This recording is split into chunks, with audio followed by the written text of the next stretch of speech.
3, 2, 1... Salut à tous, c'est le 6ème homme, bienvenue sur la chaîne NBA de Basket Info.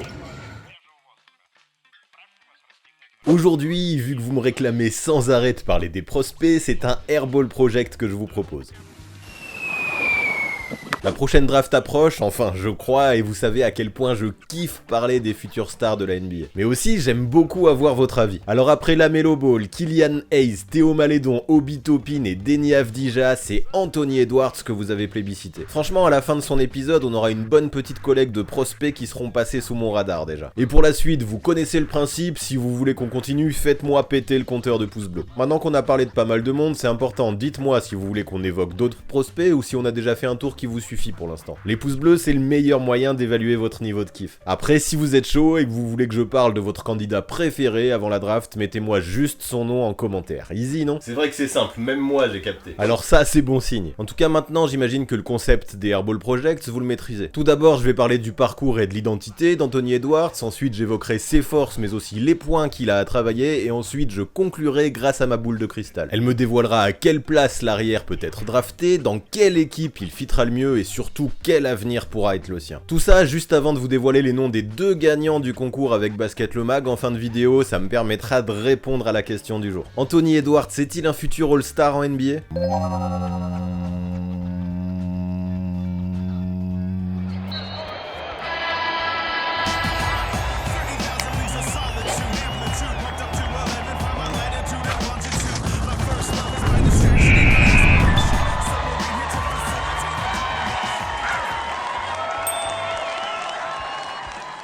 Né à Atlanta le 5 août 2001, Anthony Edwards s'est très vite intéressé au foot US. Intronisé au poste de running back, il a beaucoup travaillé sur son corps pendant son adolescence. Car ouais, t'as plutôt intérêt à avoir des épaules quand ton rôle c'est de foncer dans le tas. À 10 ans, dans l'état de Georgie, on parle déjà de lui comme le meilleur running back de sa génération. Et pourtant, à peine quelques années plus tard, il abandonne sa première passion pour se tourner vers le basket qui, selon lui, semble beaucoup plus fun. Les matchs contre ses grands frères dans le jardin de la grand-mère l'auraient définitivement convaincu. Because they don't want you to influence the youth.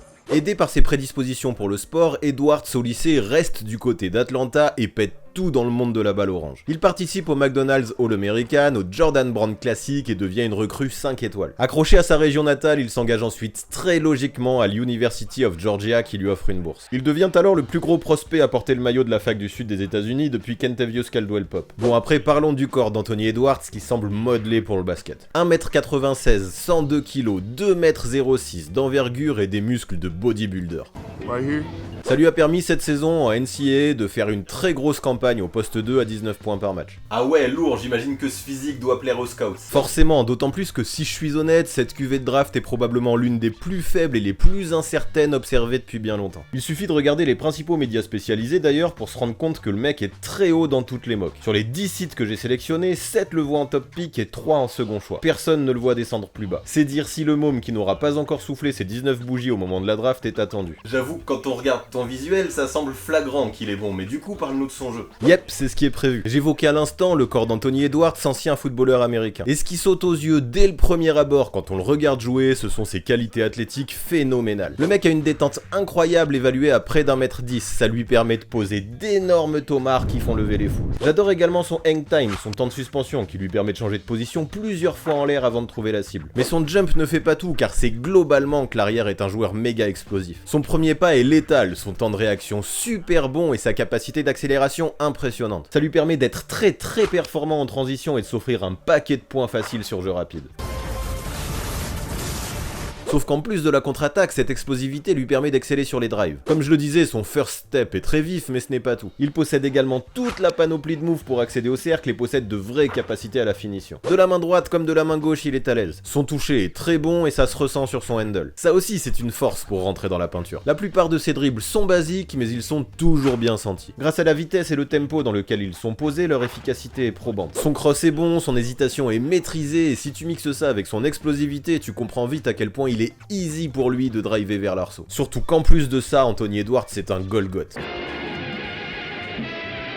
Je serais fortement incomplet si quand je parlais de son corps, je n'évoquais que ses qualités athlétiques. Parce que ok, il est explosif, mais en plus de ça, sa carrure est taillée dans la pierre. Ses épaules sont monstrueuses, ses bras font la taille de mes cuisses, ça sent qu'il est un ancien running back. L'arrière est une sorte de power guard, et forcément ça le rend difficile à stopper. Cette force et cette carrure lui permettent vraiment de jouer les mismatchs, de pratiquer le bully ball, et c'est plutôt utile. Et ce qui me plaît aussi, c'est que quand il arrive lancé, il peut tout à fait déloger de ses appuis un mec plus grand que lui. Dur de réussir à s'interposer sur son passage, franchement. Puis ce physique lui permet également d'encaisser les chocs en l'air et de finir au contact même quand il est bousculé. Ses épaules, sa détente et son hang time lui apportent un body control que j'adore. Il a tout pour provoquer beaucoup de fautes, et pourtant il ne tourne qu'à 4 lancers francs tentés par match. C'est dommage, car pour moi, à l'image d'un certain mec dont j'ai le maillot derrière, il pourrait passer beaucoup plus de temps sur la ligne en faisant de meilleurs choix de tir. Ah, je sens que t'as quelque chose à lui reprocher là. Reprocher, c'est un bien grand mot, mais oui, sa sélection de shoot, c'est le premier point que j'aimerais qu'il travaille, mais vraiment. 9 fois sur 10, Edwards aurait les moyens de s'approcher du panier et de scorer easy. Néanmoins, 2 tiers de ses tentatives se concluent par des jumpers. Le gars est un amoureux des step back et des tirs difficiles à mi-distance ou à longue distance, et je trouve ça un peu dommage pour un ancien running back qui est capable de tout défoncer sur son passage. Puis forcément, lorsqu'il refuse d'aller dans le tas alors que le match-up est favorable, ça se ressent sur son efficacité. C'est toujours plus difficile de mettre un shoot contesté qu'un lay-up. Alors Dak, je peux mettre ça sur le dos d'un manque de maturité, et alors qu'il a 18 ans, c'est difficile d'être trop sévère avec lui de ce côté-là. Ceci dit, j'ai l'impression que ses habitudes sont bien ancrées et ça m'inquiète un peu. Bon, après, je ne vais pas dire que c'est désastreux, parce que mine de rien, en ISO, Anthony Edwards se débrouille très bien. Il sait comment créer des espaces sur sa gauche comme sur sa droite et maîtrise aussi bien les step back que les side step. J'aime également beaucoup son jeu à mi-distance. Je sais très bien que ce n'est pas le shoot le plus efficace selon les analytics, mais dans cette zone, l'arrière peut surprendre en rentrant des shoots très difficiles. Bon, ses qualités pour moi ne changent en rien le fait qu'il doit polir sa sélection de shoot et insister davantage sur le drive. Néanmoins, ses facultés qu'il a pour jouer en ISO et tirer en pull-up sont là pour limiter et éviter que cette faiblesse devienne rédhibitoire. De toute façon, ne faisons pas la fine bouche, Anthony Edwards est un incroyable scoreur. Son sens du panier est fabuleux et le gamin dispose d'un arsenal hallucinant pour faire pénétrer la balle dans le cercle. Comme je le disais, malgré ses choix suspects, l'arrière est un scoreur très agressif sur les drives, la transition et le jeu en ISO. Mais ce n'est pas tout, il peut aussi briller sans ballon. Bon, soyons clairs, après, il ne sera quand même jamais un JJ Redick qui peut faire tout le tour de la défense en sprintant, prendre 4 écrans et dégainer en catch and shoot. Ceci dit, grâce à ses accélérations, il arrive tout à fait à profiter des moments d'inattention de son vis-à-vis pour couper vers l'arceau. Qu'il ait la balle ou non, il sait comment se rendre utile pour marquer des pions. Il sait se démarquer, gère les aiguillages et peut complètement se libérer en backdoor. Franchement, offensivement, le Hensman est violent. Ok, là par contre, tu parles du jeu sans ballon, donc ce serait pas mal d'aborder son shoot. Tout à fait, et soyons honnêtes, Anthony Edwards est davantage un scoreur qu'un shooter pur. Pour s'en convaincre, il suffit de regarder ses pourcentages. Moins de 30% de réussite à 3 points, c'est assez médiocre. Et pourtant, je ne vais pas mettre ce domaine dans ses points faibles. Pourquoi? Déjà parce que sa gestuelle est plutôt propre. J'aime d'ailleurs le fait qu'il lâche la balle vite et haut, ce qui le rend très difficile à contrer. Après, si je suis tatillon, je pourrais dire que son coude et son corps sont un peu désaxés, mais ce n'est pas grave, la trajectoire est là. Bien sûr, il y a du travail à fournir encore dans ce domaine, mais les bases sont présentes. Il n'y a aucunement besoin de tout reprendre de A à Z comme c'est le cas chez certains prospects. En vrai, le joueur de Georgia est vraiment ce que l'on appelle un 3-level scorer. Il peut mettre des pions près du cercle, à mi-distance et à 3 points, c'est lourd. Pour moi, ces pourcentages viennent clairement davantage de ses mauvais choix que de ses capacités au tir. Le mec n'est pas loin des 80% de réussite au lancer franc et c'est très bien pour son âge, ça montre qu'il a du toucher sur son tir. Ce qui me dérange davantage en fait dans ce secteur, c'est son manque de régularité. Autant il est capable de sortir des 8 sur 8, autant son 4 sur 11 dans la défaite face à Auburn fait tâche. Et c'est un peu comme ça tout le temps, des matchs parfaits, des matchs beaucoup moins bons. D'ailleurs, ce qui est clair de façon bien plus globale, c'est qu'Anthony Edwards de temps en temps a vraiment des jours sans. Et quand ça arrive, ça se ressent sur toute l'équipe. Souvent lorsqu'il est bon, sa team gagne, mais le problème c'est que lorsqu'il passe à côté, tout le monde sombre autour de lui la plupart du temps. Et j'avoue que sur certains matchs que j'ai vus, il a clairement activé le mode arrosage. L'arroseur à pulsation luxe de la gamme Ideal Line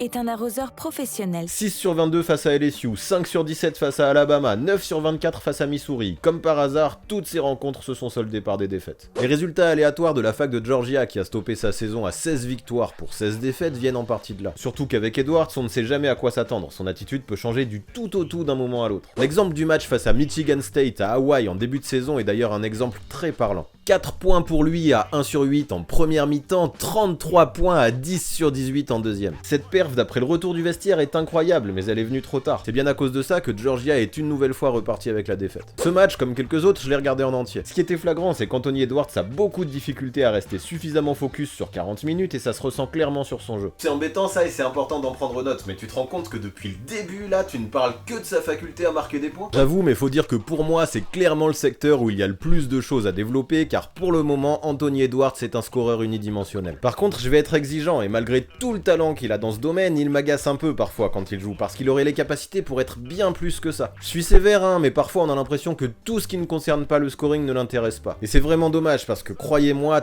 tous les outils pour être performant, il les possède. Parlons de sa vision de jeu, par exemple. Le mec sait clairement faire des passes. Sur demi-terrain, lorsqu'il prend le temps d'analyser la situation, il est tout à fait capable de servir les intérieurs. Et ça, beaucoup de monde peut le faire, alors je veux aller plus loin encore. Parce que ouais, Anthony Edwards a un vrai jeu de passe précis qui lui permet de distribuer main gauche comme main droite. Non, en vrai, le souci ne vient clairement pas de sa capacité à distribuer les caviars, c'est autre chose. L'arrière souvent se précipite, ne voit que le panier, loupe ses coéquipiers et sa tunnel vision l'handicap.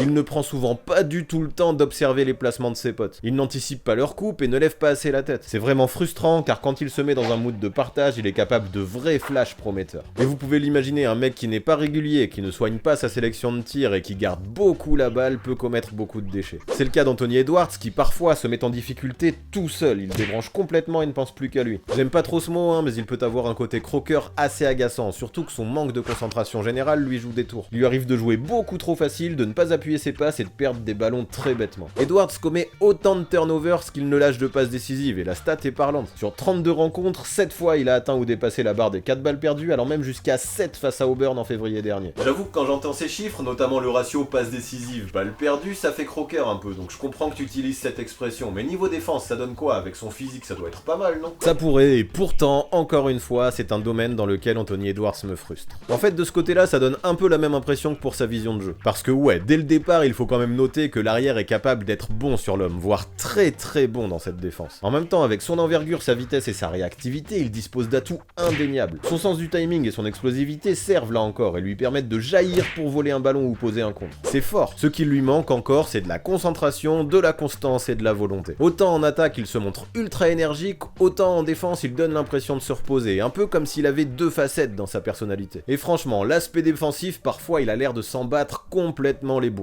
Il ne lève pas les bras, ne conteste pas son vis-à-vis et peut bien trop souvent se faire prendre de vitesse par des joueurs qu'il pourrait tout à fait stopper. Quand il prend des écrans, c'est un peu la même, je trouve. Il ne cherche pas à les contourner, les prend de plein fouet et a une fâcheuse tendance à abandonner derrière. Avec le physique qu'il a, sérieux, limite plus solide que tout le monde, je comprends pas. Puis quand il est loin du ballon, c'est encore pire, je trouve, parce que ouais, c'est possible. Souvent il flotte, regarde la balle et reste passif. Son manque d'attention peut vraiment pénaliser sa team. Le seul truc qui semble l'intéresser, c'est de jouer les interceptions pour aller scorer derrière. Mais à trop vouloir voler de ballon, il prend des risques, force et se met en difficulté tout seul en faisant des fautes quand tout pourrait être bien plus simple. Toutes ces difficultés, elles sont liées à un manque d'envie ou à un manque de réflexion et franchement ça me frustre tellement quand je le vois défendre. Là on n'est pas du tout sur le même profil que celui d'Obi Toppin dont j'ai parlé il y a quelques semaines. L'intérieur de Dayton n'est pas un bon défenseur mais surtout parce qu'il manque d'équilibre et de rapidité latérale. Avec Anthony Edwards c'est autre chose. Il a tout mais il préfère s'économiser plutôt que d'utiliser ses qualités. Je trouve ça vraiment dommage car quand il veut il peut réellement être efficace dans sa défense sur l'homme. Allez, je me rends compte que je suis très exigeant, très sévère avec un gamin de 18 ans et ce n'est pas mon but. Edwards c'est très jeune, il adore scorer, il se donne à fond là-dedans et il excelle dans ce domaine. Dans cette cuvée de draft, soyons clairs, cette capacité à marquer des points est clairement unique. Puis ce qui est rassurant en plus, c'est que partout j'ai lu qu'Anthony Edwards était un joueur très plaisant à coacher. Il est à l'écoute et ça se voit clairement dans la vidéo que Mike Schmitz a sortie il y a quelques mois. Il reconnaît ses erreurs et se rend bien compte qu'il a beaucoup de travail à fournir encore. Tout ça c'est plutôt positif et l'expérience lui permettra probablement d'évoluer. Maintenant il y a une question que je me pose, est-ce que c'est vraiment dans sa personnalité de vouloir dépasser le stade du simple scoreur? Des fois je me demande s'il est capable ou même s'il a vraiment envie de devenir plus polyvalent. Parfois j'essaye d'être un pass first player mais je perds alors toute mon agressivité au scoring. Je n'arrive pas à être efficace dans tous les domaines en même temps. Je sais qu'il faut que je me concentre là-dessus mais je sais aussi que mon jeu se définit avant tout par les points que je marque. Ouais je vois, pas facile d'être un all-around player, parfois les capacités ne suffisent pas, faut la volonté et le mental aussi. C'est exactement ça et je trouve que ça donne un vrai aperçu du joueur qu'est Anthony Edwards. Un mec doté de qualités physiques et athlétiques impressionnantes mais qui manque peut-être de maturité, d'expérience et de science du jeu. Du coup, dans les mois voire les années à venir, qu'est-ce que ça va donner tout ça? S'il réussit à compenser ses faiblesses comme sa sélection de tir, son QI basket ou sa défense, on peut vraiment obtenir un vrai monstre. Sauf que pour envisager ce genre de modification, soulever de la fonte ne suffira pas.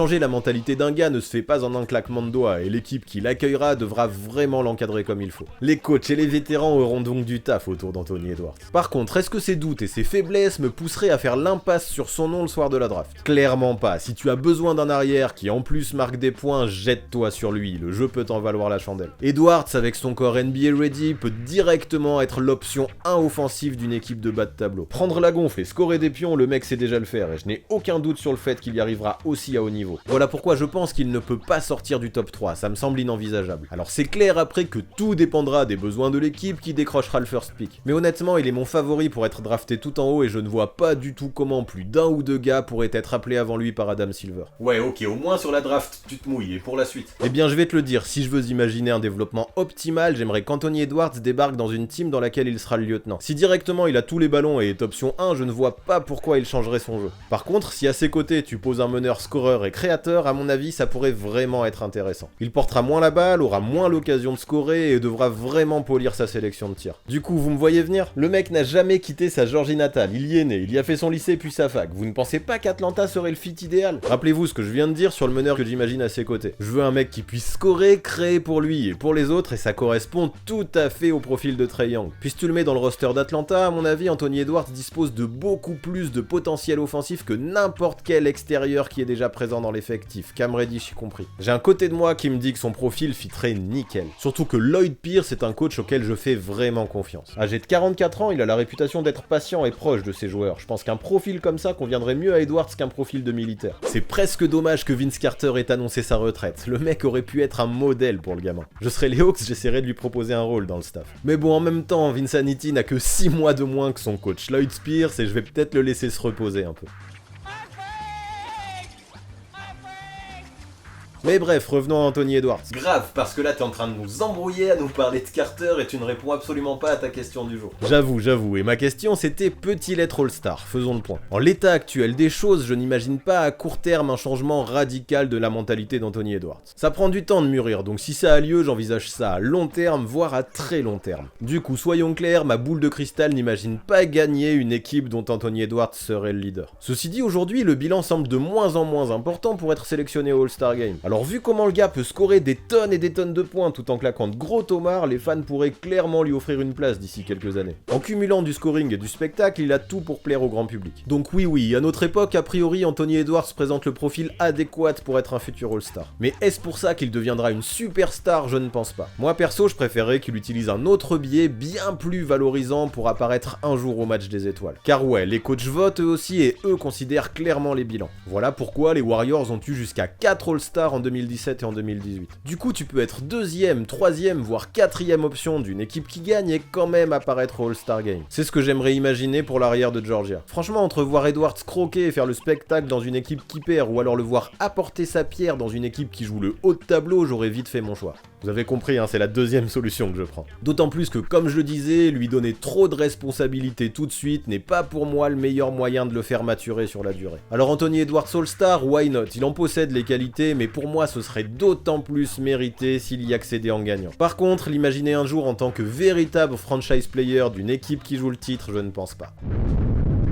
Voilà pour ce qui est d'Anthony Edwards, voilà pour ce qui est de mon 22e Airball Project. 22, ça commence à faire quand même, c'est ouf comment je vois pas le temps passer. Puis vous l'avez compris en plus, je suis ultra chaud pour en faire plein d'autres. Donc si vous voulez que ça continue, notamment avant la draft, c'est simple. Je pense que vous avez capté, faut juste me faire péter le compteur de pouces bleus afin que j'évalue votre niveau de kiff. C'est le meilleur indicateur possible et si vous kiffez, on continuera, c'est pas plus difficile que ça. Ensuite, listez-moi les noms qui vous plaisent en commentaire et je saurai vers où aller, je compte sur vous. Mais bref, je vais arrêter de blablater car comme d'habitude, je ne vous laisse pas sans faire une place à votre rubrique. Aujourd'hui, je vous donne les noms des 2 heureux élus qui ont gagné un abonnement découverte de 3 mois au magazine de notre partenaire du jour Basket Le Mag. Pour avoir une chance de remporter ça, déjà, il fallait tout d'abord répondre correctement à une question que j'avais posée. Je vous la répète, qui a terminé meilleur scoreur de la finale des Jeux Olympiques de Sydney en 2000? La réponse était Laurent Sierra, vous avez été très peu à la trouver, à peine une cinquantaine. Du coup, plus de chances de gagner et parmi vous, les 2 noms qui ont été tirés au sort sont Axider et Aurélien Macaire. Félicitations à vous. À partir de maintenant, vous avez exactement une semaine pour m'écrire soit par message privé sur Instagram, soit à l'adresse mail contact que vous trouverez dans la description. Je vous expliquerai alors toute la démarche à suivre pour recevoir votre dû et ne manquez pas ça, votre temps est compté. Les autres, n'ayez pas le seum, des concours, il y en aura d'autres. Pour y participer dans les temps, la seule solution elle est simple, abonnez-vous et activez la cloche pour être prévenu et être là assez vite. 2 clics seulement à faire pour vous donner une chance de remporter des lots, ça vaut le coup non? Bref, pour garder un lien avec l'actu, participer à des quiz et débattre avec la communauté, vous connaissez, c'est sur Basket Info et Discord que ça se passe. Je mettrai un lien en description, mais n'oubliez pas Instagram aussi. Depuis le début de semaine, j'y dévoile mes all-time teams, un joueur par jour, une équipe par semaine. C'est un projet que j'ai kiffé faire et que je suis très heureux de vous partager, donc rejoignez-moi là-bas pour qu'on puisse en débattre. Je vous attends. Et pour finir, vous avez capté les bails, mettez-moi un gros pouce bleu si vous voulez que j'enchaîne au maximum les Airball Projects avant la draft. A très vite.